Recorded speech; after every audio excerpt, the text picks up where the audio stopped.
All right. Well, that was quick. Yes, sir. Where?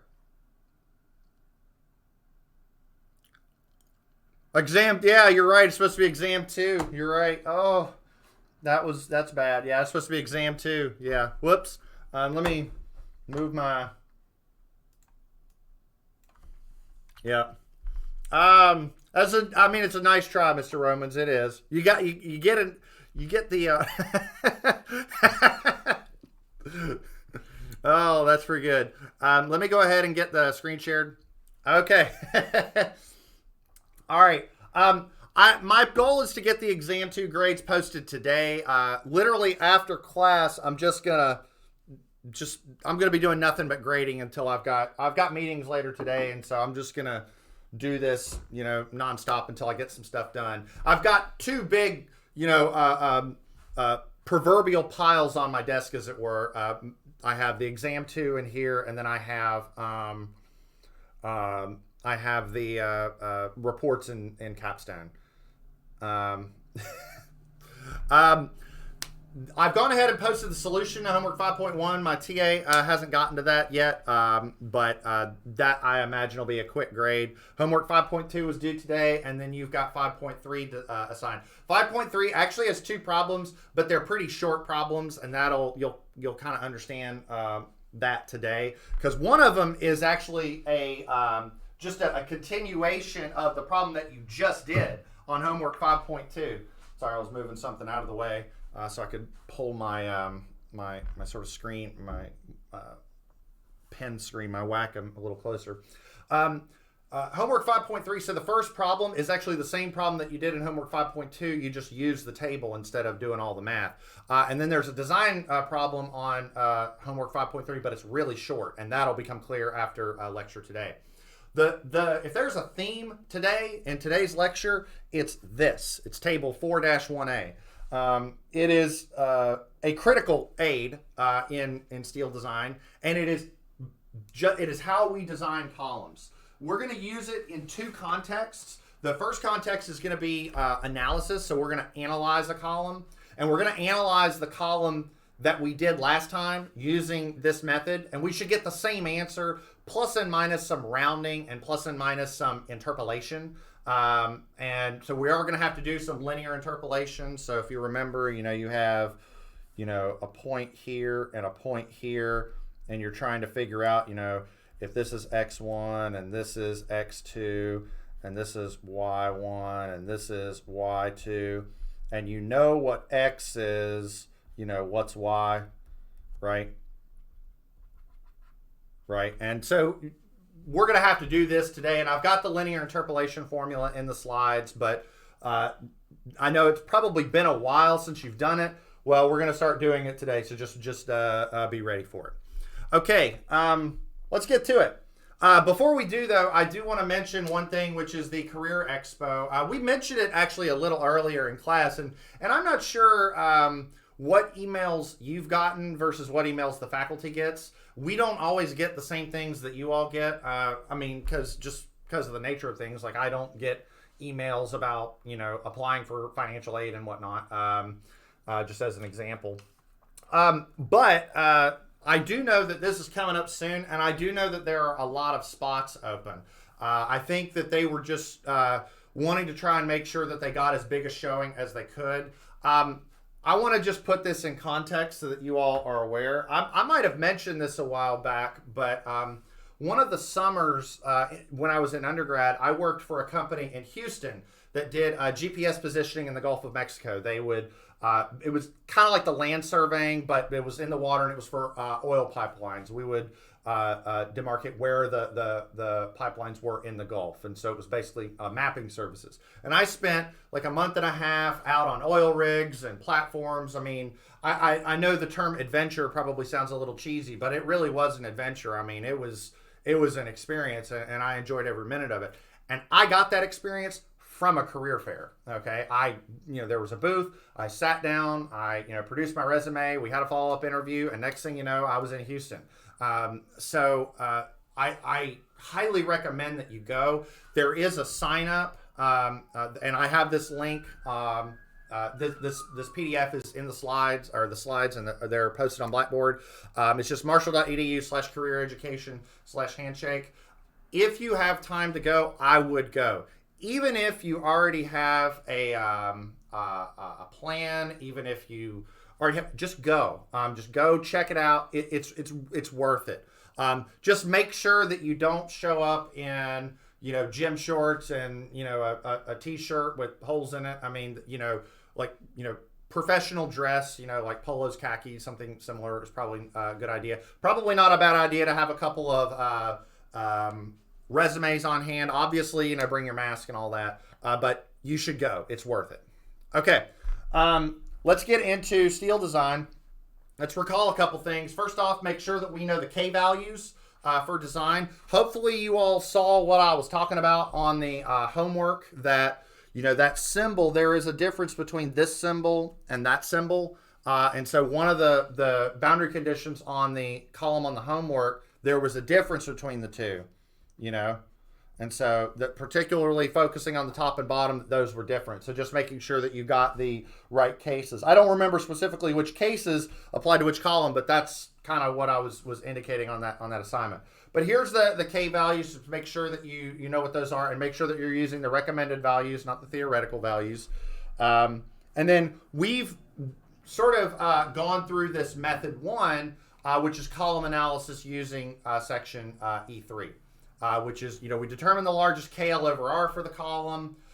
We compute the FE using that KL over R, so that's pi squared E divided by the maximum slenderness squared. Make sure that when you compute slenderness, you got to be careful on the units. You got to convert your length to inches because KL over R needs to be unitless. And then we compute F critical. And F critical, there's 2 equations, right? Because here's our curve, right? Curve looks like this. And there's like a spot where the 2 curves equal one another. This is 0.877 FE. This is 0.658 raised to that exponent, all multiplied by Fy. And the point where they equal one another is 4.71 times the root of E over Fy. And so you're just trying to figure out which equation you're using. More often than not, we're going to be using this one, especially in design land. That's more like, if you're using the second equation in design land, you're probably doing something wrong. Just be aware of that. Once you get F critical, it's just 0.9 times F critical times AG is your capacity. Now, what we haven't done yet, we talked about it last time, but now we're actually going to start to do it, is method 2. It's column analysis using table 4.1, specifically 4.1a. So just so you're aware, when you open table 4.1, that 4.1a is the table for 50 KSI steel. If you want to use 65 KSI steel or 70 KSI steel, there are other tables. Like there's a table 4.1b and a table 4.1c.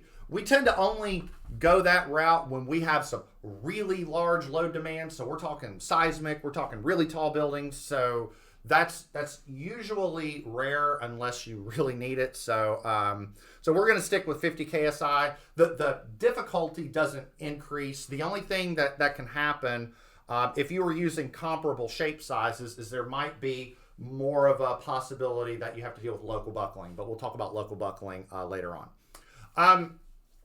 So what we're going to do is we're going to determine the largest KL over X and the largest KL in the X direction and the largest KL in the Y direction for the column in question. And then we consult table 4.1a. What we're going to do is look at the KL values, and we're going to sort of make a determination. So if you look at the table 4.1a, you'll find that all the values are reported based off of the weak axis, okay? So if you have a scenario where KLX is less than or equal to KLY, you know the weak axis governs. Because if I have a column where, let's say, KL in the X direction is 12 feet and KL in the Y direction is also 12 feet, well, if I look at this problem and I think about the R values, since Rx is always bigger than Ry, I know that my slenderness is going to be bigger in the Y direction than it is in the X direction. So I don't need to worry about the X-axis. I just look up the capacity based off KLY. But if this is true, if KLX is bigger, then I don't know unless I compute the slenderness. I really don't know. And what I'm going to have to do is look up the capacity based on whichever is bigger, either KLY or this KL effective. And remember, KL effective is when I take the KL in the X direction and I divide it by this ratio, and that just makes sure that I'm comparing apples to apples. And I think you'll understand what we're talking about when we do this example here in a bit, because we already did this example, and we know in this example that the strong axis governs, and we'll get the same thing when we look at this here in a bit. Now, there is a good chance, especially when you're looking at strong axis, that you're going to need to linearly interpolate. So, you know, here's the formula for linear interpolation. You can Google that. It's not, you know, anything special. Just make sure that you have that on hand, because what's going to happen is you're going to have situations where you know the value at 15 feet, you know the value at 16 feet, but your value is 15.24 feet. And so you're going to have to interpolate to figure out the value in between. And so you're going to be doing that a fair amount when you do columns, and even, some point down the line with some other tasks. So just make sure that you have that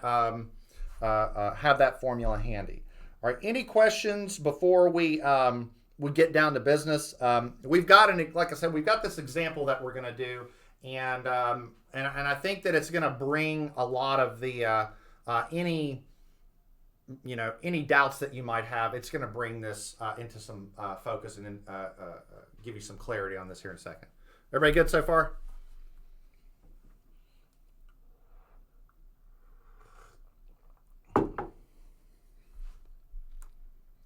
All right, let me share the screen. So just to be clear, this is the exact same problem we did last time, and so I'm actually going to pull that problem up so that we can sort of recap where we left off. Let me move my mouse over here. Okay, so this full screen. Okay, so this is the problem that we did last time. So let's recap a couple of things, and I just want to make sure that we're clear on this. So we had a W14 by 90 that had different bracing conditions about the x-axis and the y-axis. So along the x-axis, we identified one segment, which we called the x segment, but along the y-axis, we had y1, y2, and y3, okay?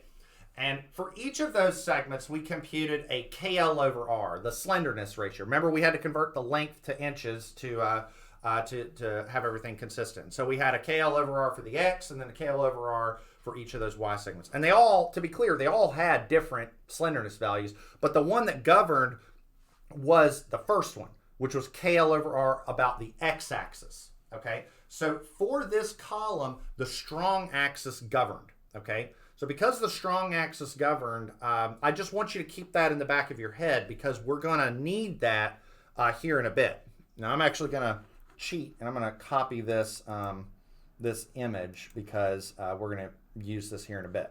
Now, once we knew what KL over R was, it was pretty rote from then on, because we said, okay, we've got a KL over R, let's plug it into the FE value to get an FE of 95.6 KSI, and then we said, here's KL over R, here's 4.71 square root of E over FY, and so that told us we needed to use the equation with the exponent, and so we got 40.17 KSI, and then plugged that into PPN and got a PPN of 958 kips. And so if there's any two things I want you to kind of remember, it's that the strong axis governed, and when we used method 1, we got a PPN of 958. All right, so I want you to keep that into your head, keep that in the back of your head, and now we're going to utilize method 2. So let me just scroll down. I'm just going to use the same space here. So here's our column, okay? Now let's see what we can figure out here with method 2. Now, first off, let's see if we can identify some things. So this is K is 1, K is 1. Does anybody remember what K is for this segment and this segment? Anybody remember that? Let me pull my chat up here so that because when I share a screen, I have to take the chat window away. Nah, that was a good guess. Not quite. It's close.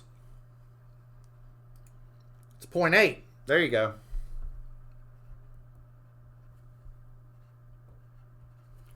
Theoretically, it's 0.7, but we bump it up to 0.8 for realistic considerations. Let's see. Now, let's see if we can use some common sense here. So first thing we need to do is we need to compute largest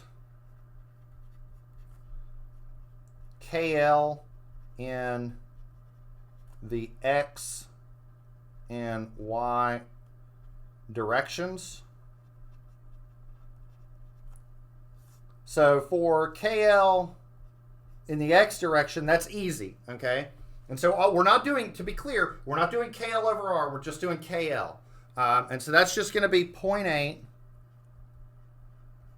times 35 feet.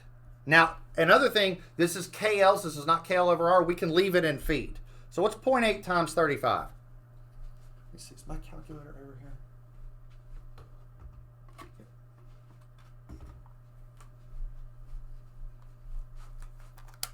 28.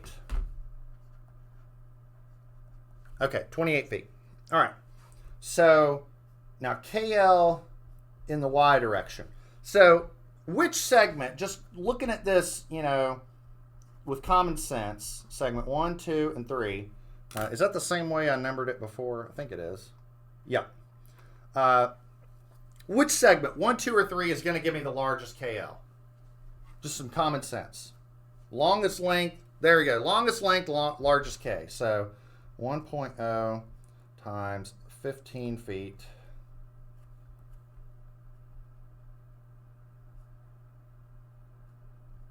which is 15 feet. Okay. No. The KL. The KL. Well, yeah.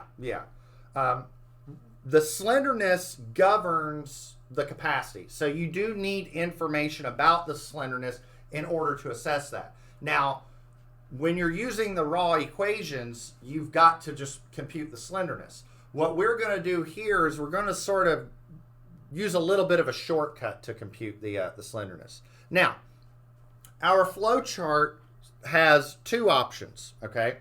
So I'm going to sort of replicate that right here. So if KL in the X direction is less than or equal to KL in the Y direction, all we do is just use KL in the Y. Okay? Because if they're less than or equal to one another, then we know the weak axis is going to govern, and we really don't need to do any further investigation. And the reason is because Rx is always bigger than Ry, every time. Okay? But if we have the flip side, if right here, I'll leave the ifs off. If we have a scenario where KL X is bigger than KL Y, which is what we've got, then we use the larger of KL Y or KL effective. Okay, and you're like, well, what's KL effective? Well, we had done that. KL effective is taking the KL about the x-axis and doing a conversion. And we convert by dividing by this ratio. Now, what is that ratio? First off, we could compute that ratio, but we don't need to do that. Remember, this shape is a W14 by 90. Now, here's what I want everybody to do. Now I'm going to stop doing math here for a second. I want everybody to open their manual. Okay, I'm going to pull up my webcam here for a sec, so that I'm showing the whole thing. I'm going to open up my manual to table 4-1A. Okay, so if you haven't opened to this yet, this is you start in the section in the manual which has, it's part 4. It has the column tab there, the COL, and it starts on page 4-12, I believe. Okay, and the way this table is organized is it starts with the W14s, the W12s, the W10s, and the W8s. And I'll explain a little bit later why it's only those shapes. But it'll be W14s, W12s, W10s, W8s. And we're going to find the W14 by 90. The W14 by 90, I believe, is on page 4-16. Yep, right here. Now, somebody, once you find that, tell me what is Rx, Ry for a, or Rx over Ry. What is Rx over Ry for a W14 by 90?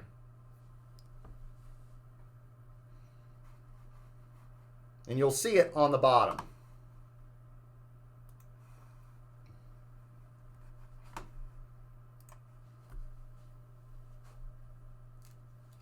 There you go, 1.66. Is everybody else able to find that?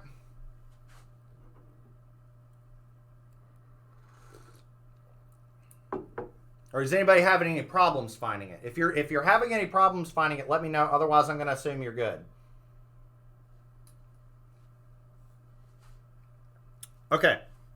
So we're going to use the larger of KLY or KL effective. So to recall, KLY was 15 feet. KL effective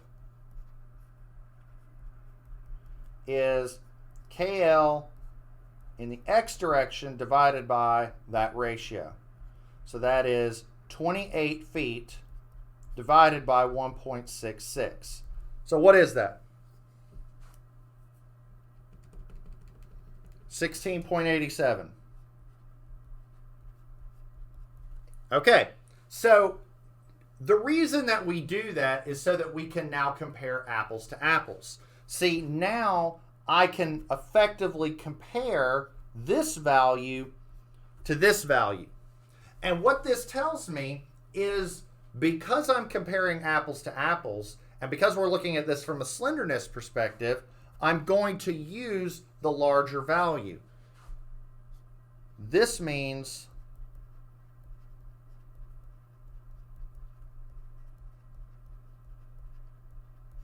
the strong axis governs, and it governs because it's larger than that. Okay? Now, we already knew that. We knew that from what we did before. What we did before is we computed a KL over R for all of the different the different segments, and we found that the biggest one was the one in the x-axis. But if we had not done that, let's say we skipped doing all this stuff up here, this table up here, let's say we didn't do that, we could come to the same conclusion with this calculation here. We took the largest KL in the X direction, the largest KL in the Y direction, did a conversion factor on the X-axis so that we were comparing apples to apples, and we see that the strong axis governs.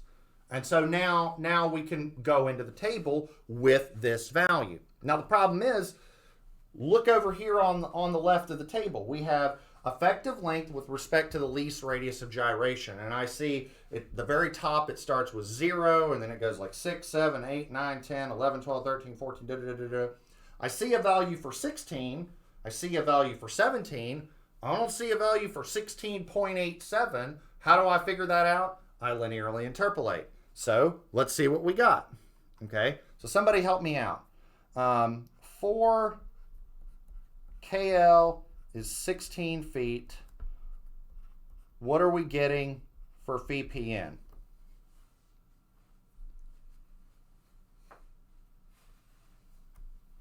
Remember, we're reading off the blue numbers here. So we're going W14 by 90. We're going to KL of 16 feet. So on the left, we're seeing 16. What are we getting for our LRFD capacity? 979 kips. Okay, is there anybody that is having a hard time finding that value?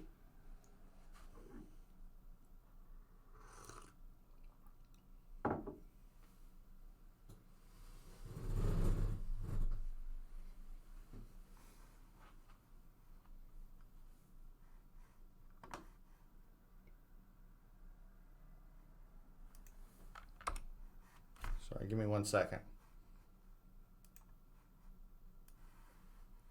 Moving something over here. Bear with me. Sorry about that. Making something a little easier for me. All right. Is anybody having trouble finding that? If you're not, then how about KL is 17 feet? What are we getting there?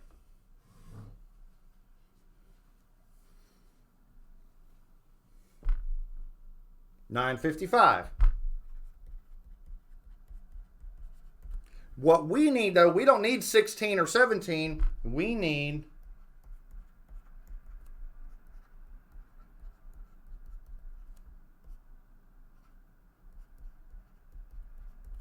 that. And how do we do that?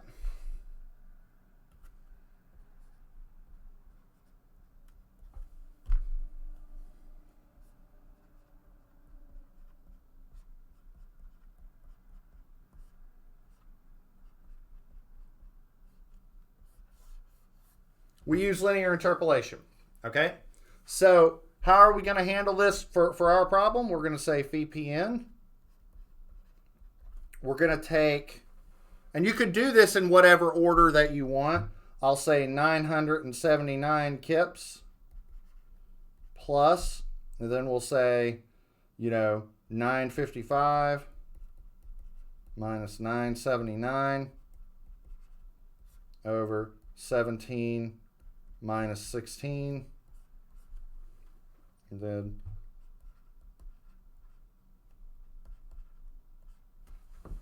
there we go.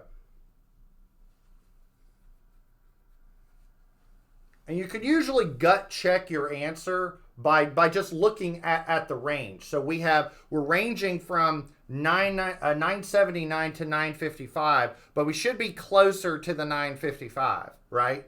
We're at 16.87. Mr. Wise is getting 958.2. Do I have a second on that?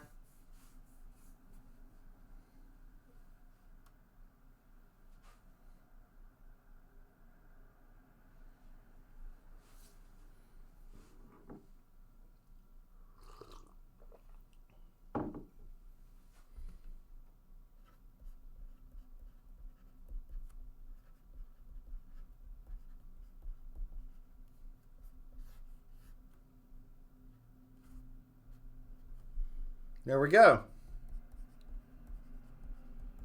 And what did we get before?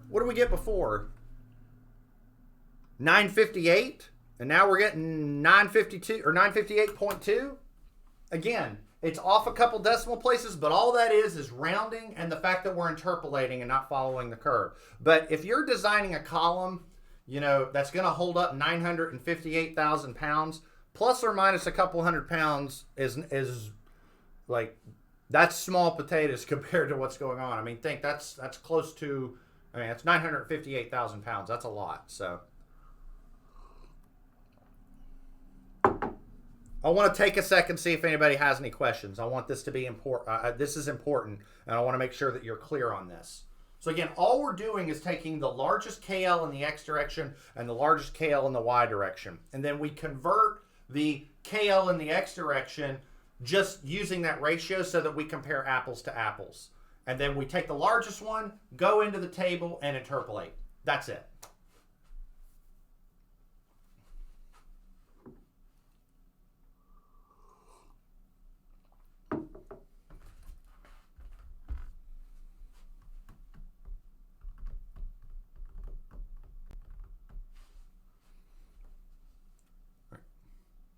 Everybody good?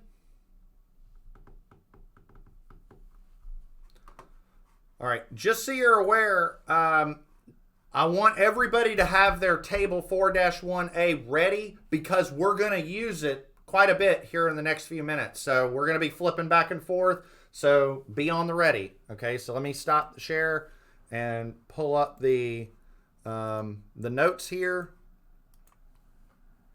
Oh, it would help if I brought this over here. Over there. Okay. So now let's talk about design, because up until now, what we've been doing is we've been saying, here's a column, how much can it hold up? And instead what I want to know is, now here's the load, here's a situation, pick a column that can safely support that load. Now, I want to make sure that everybody in this room remembers this. If I say select a column, if I say select the shape, what do I mean? Like, when I say that, what am I talking about? Like what has been our golden rule in design this entire semester? Lightest shape that will resist the load. That's what I mean. Lightest shape. Okay. And I want to be clear, that's the goal. Okay. Now, one of the things that you can find in column land and in beam land too, beam land as well, is that sometimes the lightest shape also has a little bit extra capacity. Like if you compute the efficiency, you might get an efficiency of like 80% or 70%. And my response to that is like, who cares? Because if you pick the next lightest shape, it's not going to work. So the lightest shape is sort of the king, is what matters. And that'll become clear as we do some of this math. And it's particularly easy to see in beam design when we do that later. But let's walk before we can run. Let's start off with our procedure. Okay, so what we're going to do is we're going to use table 4.1a to do design. Because if you look at table 4.1a, I mean, just look at it. Based on a length, it's telling you the capacity. It is such a natural tool to use for selecting a column. You just find the load, and there's your column. So that's what we're going to do. We're going to start off by determining the factored load on the column. So the 1.2 dead, 1.6 live, whatever the column's experiencing.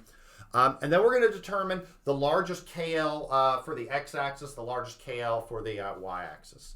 Now, here's the rub. The table, if you read this axis here, it says effective length with respect to the least radius of gyration, ry.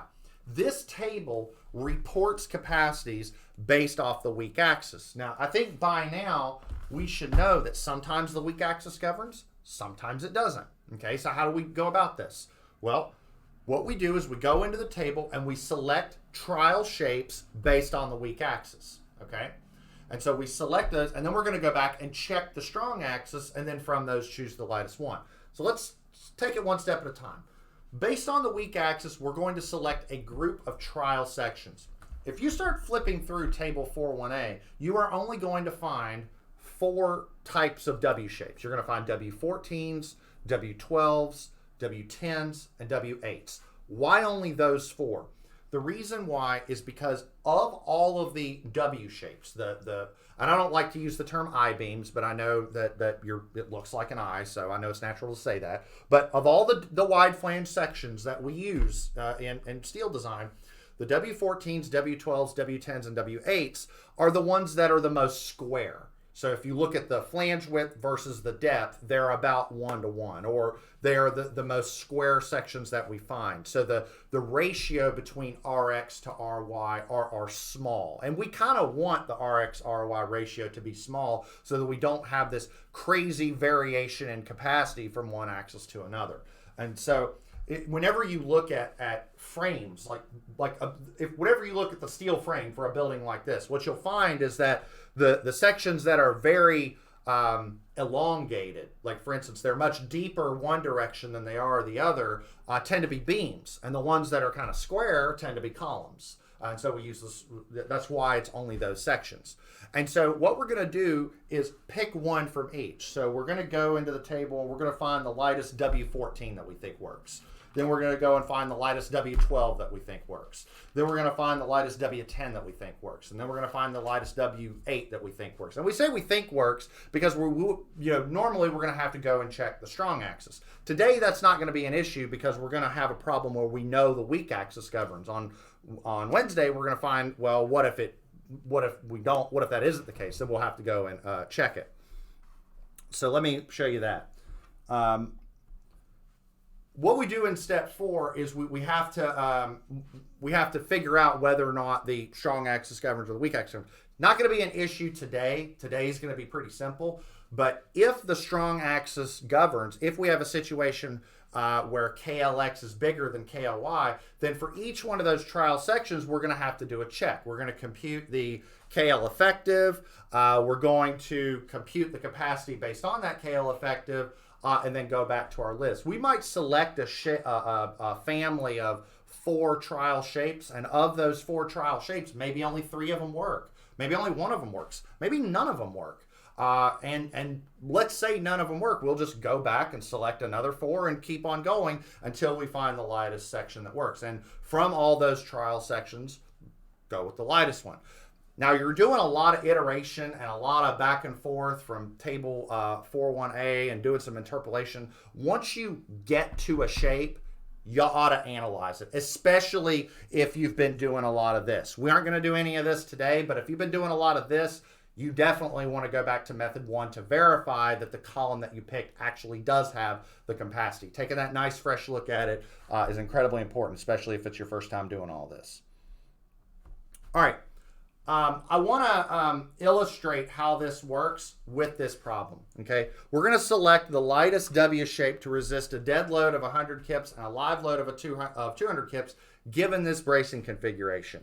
Now, I say analyze the resulting design. We're probably not going to have time to do that today, but you can do that on your own. You've got enough of the tools to do that.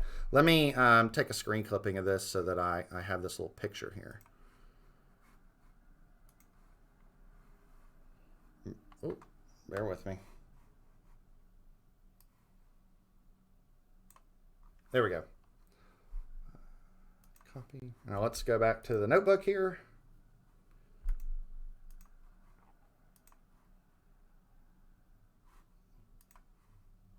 Where'd my notebook go? Hold on. Give me a second. Streaming issues. This thing doesn't want to recognize this window. Oh, there it is. I see what it did. There we go. Okay.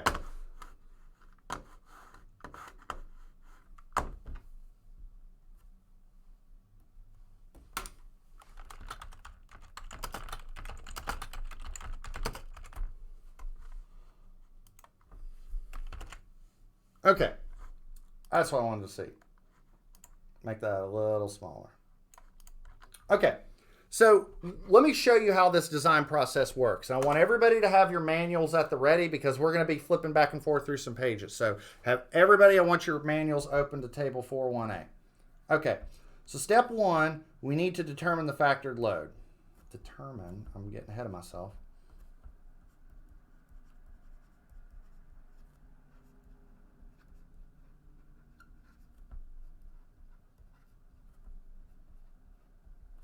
Now for this column, PU is going to be 1.2 dead plus 1.6 live, which is 1.2, and I believe it was 100 kips plus 1.6 times 200. I believe that was right. Let me check on that.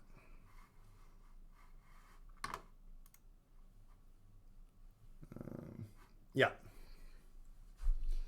And so 1.2 times 100, 1.6 times 200, 440. Somebody check me on that just to make sure I'm accurate. Now, what we're going to do is we're going to determine next the largest KL in the X direction and KL in the Y direction. Now, we know just from before, we know this is 1 and this is going to be 0.8. Anybody know what the K value for that segment's going to be? It's fixed on both ends.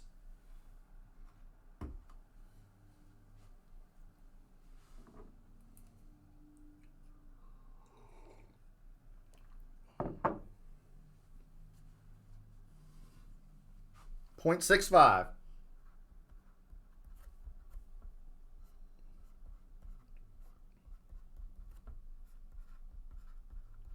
So 0.65 times 21 feet is 13.65 feet, and KL in the Y direction, you know, I think it's pretty obvious I'm going to use the top segment because the bottom segment's a shorter segment and it has a lower K value, so I know it's not going to govern, is 1.0 times 14 feet, which is 14 feet. So what this tells me is that between these two, there's no point in even trying to convert this KLX using RX or RY when I get my trial shapes. It's not going to govern. Like between 13.65 and 14, the weak axis is going to govern this column. There is no issue there. So really all we have to do is pick trial shapes, and select the lightest one. So we know the weak axis governs based on this. So now is where we start doing the page turning.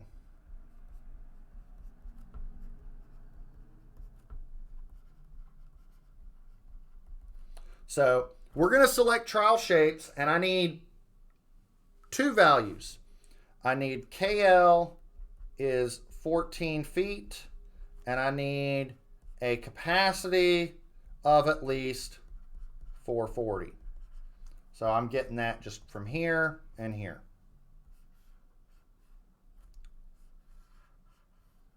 So this is what I want you to do. Let's start with the W14s, okay? I want you to open the table, and I want you to start with the W14 shapes, and I want you to find me the lightest W14 that you can that has a capacity of 440 kips when it's got an effective length of 14 feet. I'm going to give you a sec. I want you to find that. And while you're doing that, I'm going to pull up my digital manual if needed. Hold on.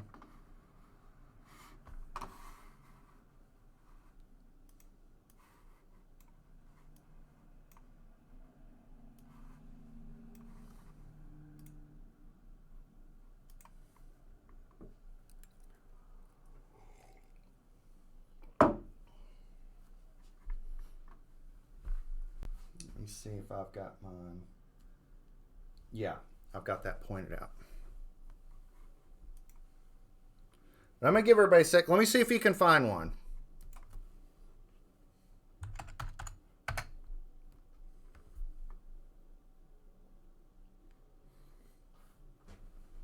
$14 by 61. That's exactly right. Okay. I'm going to pull something up here. Let me pull that there. And then let me see if this works. I'm going to stop this and then share my screen. Okay, let's see if this works. Okay, so I have a digital copy of the steel manual. You should be looking at a table or a page that looks something like this. So if I zoom in, all right, I'm going to need to drag this out. I'm focusing on this page on 4-17, and so I'm focusing on this row where it has KL of 14 feet, okay? So KL of 14 feet, and I'm looking at the blue numbers. These are the W14. So if I look at, let's say, a W14 by 43, not enough capacity. 318, 360, 401, 571. Okay? So that's going to be the lightest W14 that I can find that works. Okay? So this is sort of what I meant with efficiency. It's like, well, pick the next lightest one. It's not going to work. Okay? So the W14 by 61 is the lightest W14 that I can find that safely resists that load. And it has a capacity of 571. Okay, so what I'm going to do is, once I find my mouse pointer, let's go back to this, this is a W14 by 61, and I selected it because it has a VPN of 571. Now, what I want you to do is do the same thing for the W12s. Find me the lightest W12 that works.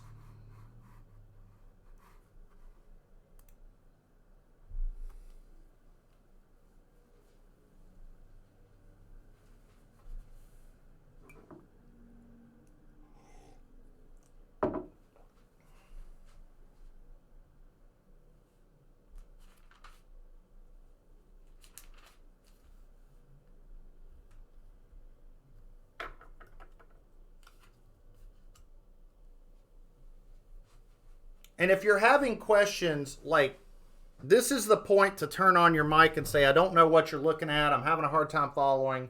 Like, this is the time.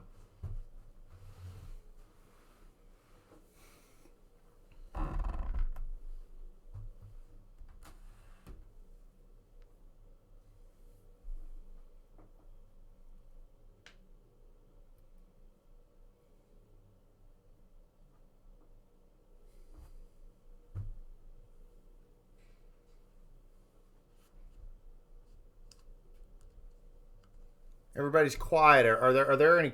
Is everybody having any trouble?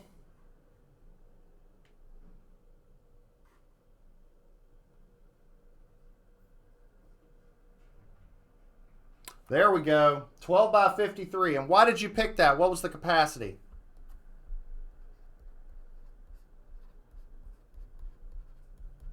.502. Okay. Next up, W10. Somebody else. We've had Courtney and Caleb. Let's have somebody else pick a shape.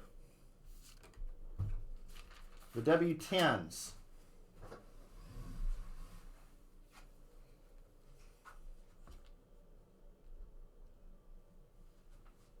W10 by 49.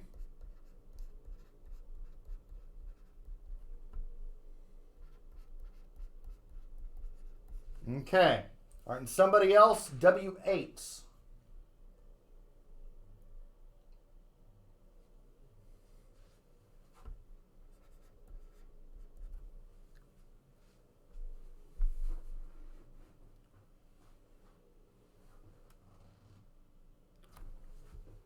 .42 on a W8 by 58. Now, how are these values calculated? That's a great question.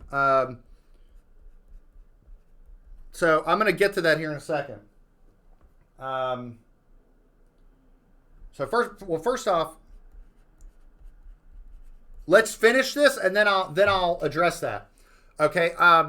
So first off, is everybody okay with selecting these? So as you stole my question, and I was getting ready to ask, of these, which one do you pick? You pick the one that's the lightest. All right. How do you identify which one the lightest is? It's the second number. Remember, a W14 by 61 is about 61 pounds per foot. So if I have a W14 by 61, a W12 by 53, a W10 by 49, a W8 by 58, I'm going to go with the W10 by 49 because the W10 by 49 is the lightest. What's interesting is the capacity or the efficiency doesn't really matter. As long as it's got enough capacity, I'm good. Just find the one that's the lightest. So this is the one that governs. So my answer is use a W10 by 49. Now, Mr. Smirchinsky asked an interesting question. He said, well, how are these values computed? Well, you could do that yourself, okay? And the easiest way to do that is to analyze using method 1. So, for example,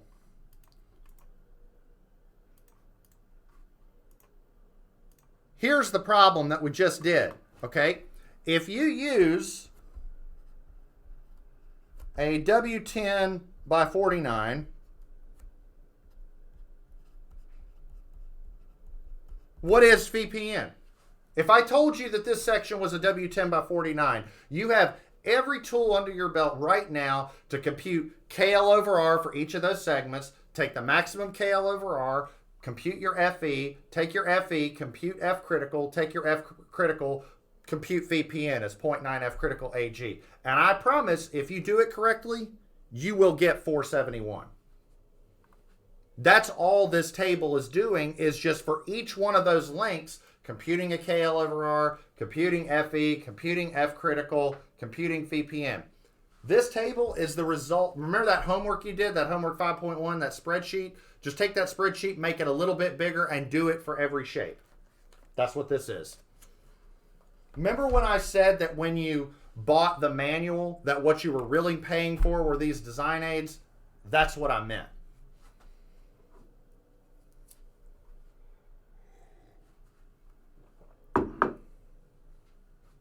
Did that sort of answer your question?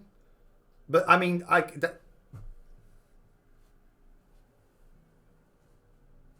what do you mean the 471? I'm confused.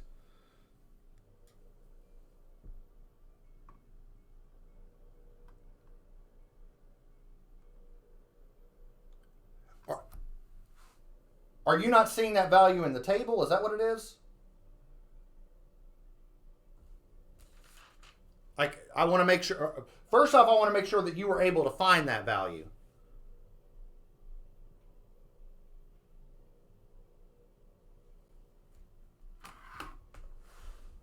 Okay. What page are you on? This is good. This is why I'm glad we're having this. What page are you on? Okay. No. You need to be in table 4. You need to be in table 4-1A. Your table should look like this. Like if you pull up my webcam, your table should look like this. You should be in table 4-1A. The table starts on page 4-12, and just to take the W10 by 49, the W10 by 49 is listed on page 4-23. Now, if you're on page 4-23, if you go down to the length of 14 feet and look at the W10 by 49, you get the 471. Make sure that you look at the blue numbers, not the green ones.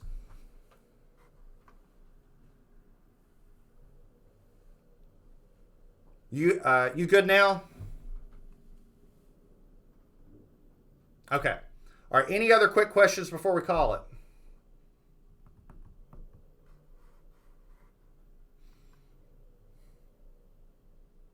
All right. This example was easy because the weak axis governs. See, because the weak axis govern, we know every single one of those sections works, so we just have to pick the lightest one. When the strong axis governs or potentially governs, we don't know that. So what we're going to have to do is check all of them independently. Some of them may work, some of them may not. So there's a little bit more work. That is the focus of Wednesday, and that's all I've got, everybody. We will talk about that on Wednesday, and then Friday we start talking about beams.